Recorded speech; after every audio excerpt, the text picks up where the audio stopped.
BSY ಬಂಧನಕ್ಕೆ ಕಾಂಗ್ರೆಸ್ನಿಂದ ಷಡ್ಯಂತ್ರ ನಡೀತಾ ಇದೆ ಅಂತ ಕೇಂದ್ರ ಸಚಿವ ಪ್ರಹ್ಲಾದ್ ಜೋಶಿ ಆರೋಪ ಮಾಡಿದ್ದಾರೆ. ಲೋಕಸಭೆ ಸೋಲನ್ನ ಕಾಂಗ್ರೆಸ್ಗೆ ಜೀರ್ಣಿಸಿಕೊಳ್ಳೋದಕ್ಕಾಗ್ತಾ ಇಲ್ಲ. ದೂರು ನೀಡಿದ ಮಹಿಳೆ ಮಾನಸಿಕ ಅಸ್ವಸ್ಥೆಯಾಗಿದ್ದು, ಗೃಹ ಸಚಿವರೇ ಮಹಿಳೆ ಮಾನಸಿಕ ಅಸ್ವಸ್ಥೆ ಅಂತ ಹೇಳಿದ್ದಾರೆ. ನಿಮ್ಮ ದುರಾಡಳಿತ ಮುಚ್ಚಿ ಹಾಕೋದಕ್ಕೆ ಬಿಎಸ್ವೈ ವಿರುದ್ಧ ಷಡ್ಯಂತ್ರವನ್ನ ಮಾಡಲಾಗ್ತಾ ಇದೆ ಅಂತ ಪ್ರಹ್ಲಾದ್ ಜೋಶಿ ಆರೋಪ ಮಾಡಿದ್ದಾರೆ. ಬಿಎಸ್ವೈ ಮೇಲೆ ಇಲ್ಲಸಲ್ಲದ ಕೇಸನ್ನ ದಾಖಲು ಮಾಡಿ ರಾಜಕೀಯ ವೈಷಮ್ಯವನ್ನ ಮೆರಿತಾ ಇದೆ ಕಾಂಗ್ರೆಸ್. ನಿಮ್ಮ ದುರ್ಬುದ್ಧಿಗೆ ನೀವೇ ತಕ್ಕ ಪಾಠವನ್ನ ಕಲಿಯಲಿದ್ದೀರಿ ಅಂತ ಕಾಂಗ್ರೆಸ್ ವಿರುದ್ಧ ಕೇಂದ್ರ ಸಚಿವ ಪ್ರಹ್ಲಾದ್ ಜೋಶಿ ಕಿಡಿಕಾರಿದ್ದಾರೆ. ನಿಮ್ಮ ದುರಾಡಳಿತವನ್ನ ಮುಚ್ಚಾಕೋದಕ್ಕೆ ಬಿಎಸ್ವೈ ವಿರುದ್ಧ ಈ ರೀತಿ ಷಡ್ಯಂತ್ರವನ್ನ ಮಾಡ್ತಾ ಇದ್ದೀರಿ ಅಂತ ಕಾಂಗ್ರೆಸ್ ವಿರುದ್ಧ ಕಿಡಿಕಾರಿದ್ದಾರೆ ಕೇಂದ್ರ ಸಚಿವ ಪ್ರಹ್ಲಾದ್ ಜೋಶಿ.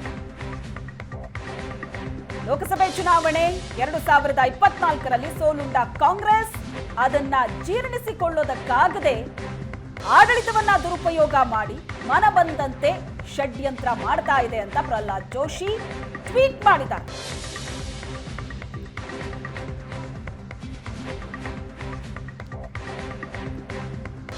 ಬಿಎಸ್ವೈ ವಿಚಾರದಲ್ಲಿ ಕಾಂಗ್ರೆಸ್ ದ್ವೇಷ ರಾಜಕಾರಣ ಮಾಡ್ತಾ ಇದೆ ಅನ್ನೋ ಆರೋಪಕ್ಕೆ ಡಿಕೆ ಶಿವಕುಮಾರ್ ತಿರುಗೇಟನ್ನ ಕೊಟ್ಟಿದ್ದಾರೆ. ಕಾಂಗ್ರೆಸ್ ಯಾರ ಮೇಲೂ ದ್ವೇಷದ ರಾಜಕಾರಣ ಮಾಡಲ್ಲ.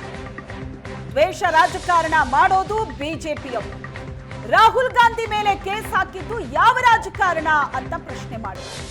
ನಾವು ಅಂತಹ ನೀಚ ರಾಜಕಾರಣ ಮಾಡಲ್ಲ ಅಂತ ಡಿಕೆಶಿ ತಿರುಗೇಟನ್ನ ಕೊಟ್ಟಿದ್ದಾರೆ. ಇದೇ ವಿಚಾರವನ್ನ ಮುಂದೆ ಇಟ್ಕೊಂಡು ಬಿಜೆಪಿ ಕಾಂಗ್ರೆಸ್ನ ವಿರುದ್ಧ ಕಿಡಿಕಾರ್ತಾ ಇದೆ. ರಾಹುಲ್ ಗಾಂಧಿ ಮೇಲೆ ಕೇಸ್ ಹಾಕಿದ್ದಕ್ಕೆ ಕಾಂಗ್ರೆಸ್ ಈ ರೀತಿಯಾಗಿ ಸೇಡ್ ತೀರಿಸಿಕೊಳ್ತಾ ಇದೆ ಅಂತ. ಮಾಜಿ ಸಿಎಂ ಯಡಿಯೂರಪ್ಪಗೆ ಬಿಗ್ ರಿಲೀಫ್. ಬಿಎಸ್ವೈಗೆ ಜಾಮೀನು ಮಂಜೂರು.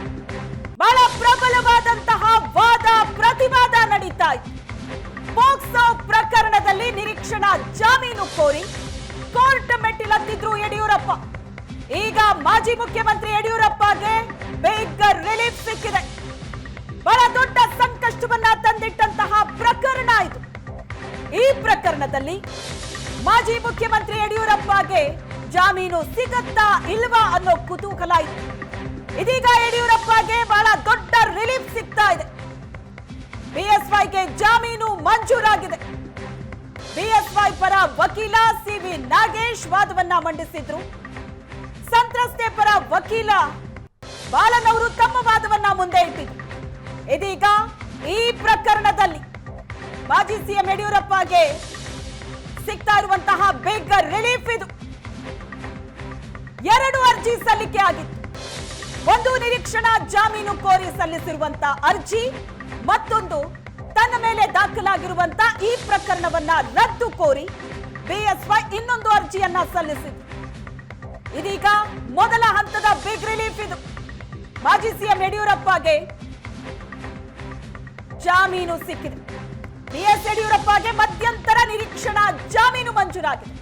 ಮುಂದಿನ ವಿಚಾರಣೆವರೆಗೂ ಒತ್ತಾಯದ ಕ್ರಮ ಬೇಡ ಅಂತ ಬಿಎಸ್ವೈ ಬಂಧಿಸದಂತೆ ಹೈಕೋರ್ಟ್ ಆದೇಶವನ್ನ ಕೊಟ್ಟಿದೆ.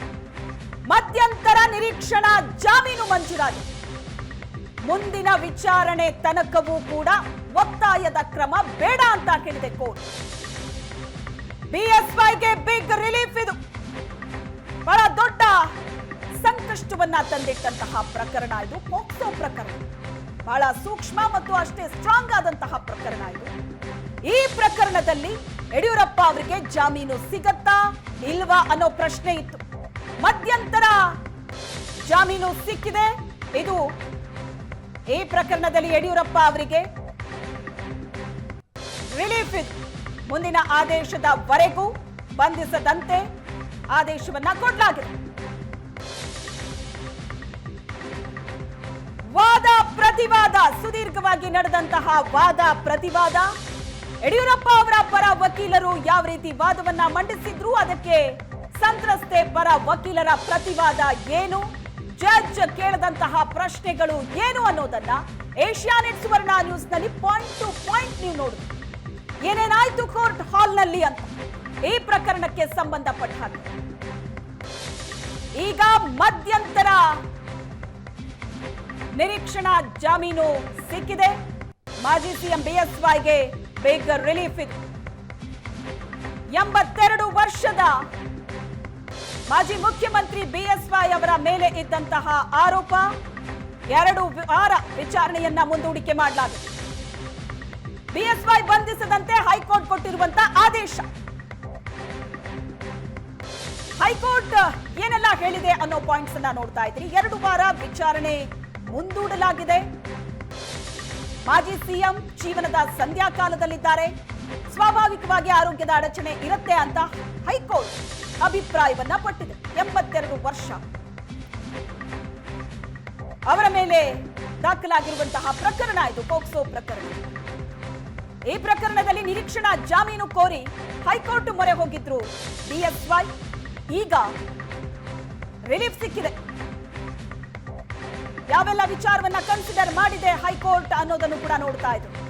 ಜೀವನದ ಸಂಧ್ಯಾ ಕಾಲದಲ್ಲಿದ್ದಾರೆ ಬಿಎಸ್ವೈ. ಜೊತೆಗೆ ಆರೋಗ್ಯದ ಸಮಸ್ಯೆಗಳು ಕೂಡ ಇರುತ್ತೆ. ಆಕ್ಷೇಪಣೆ ಸಲ್ಲಿಸೋದಕ್ಕೆ ಸರ್ಕಾರದ ಪರ ವಕೀಲರಿಗೂ ಕೂಡ ಆದೇಶ ನೀಡಲಾಗಿದೆ. ಮಾಜಿ ಸಿಎಂ ಯಡಿಯೂರಪ್ಪಗೆ ಬೇಗ ರಿಲೀಫ್ ಸಿಕ್ಕಿದೆ. ಈ ಪ್ರಕರಣದಲ್ಲಿ 2 ವಾರ ವಿಚಾರಣೆಯನ್ನ ಹೈಕೋರ್ಟ್ ಮುಂದೂಡಿದೆ. ಬಿಎಸ್ವೈ ಬಂಧಿಸದಂತೆ ಹೈಕೋರ್ಟ್ ಆದೇಶವನ್ನ ಕೊಟ್ಟಿದೆ. 2 ವಾರ ವಿಚಾರಣೆ ಮುಂದೂಡಿಕೆ ಆಗಿದೆ. ಮುಂದಿನ ವಿಚಾರಣೆವರೆಗೂ ಒತ್ತಾಯದ ಕ್ರಮ ಬೇಡ ಅಂತ ಹೇಳಿದೆ ಕೋರ್ಟ್. ಜೊತೆಗೆ ಅವರನ್ನ ಬಂಧಿಸದಂತೆ ಹೈಕೋರ್ಟ್ ಆದೇಶ ಕೊಟ್ಟಿದೆ.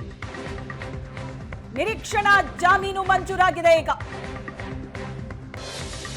ಸ್ವಾಭಾವಿಕವಾಗಿ ಆರೋಗ್ಯದ ಅಡಚಣೆ ಇರುತ್ತೆ ಅಂತಲೂ ಹೈಕೋರ್ಟ್ ಅಭಿಪ್ರಾಯವನ್ನ ಪಟ್ಟಿದೆ. 82 ವರ್ಷ ಆಗಿದೆ, ಅದನ್ನು ಕೂಡ ಕನ್ಸಿಡರ್ ಮಾಡಲಾಗಿದೆ.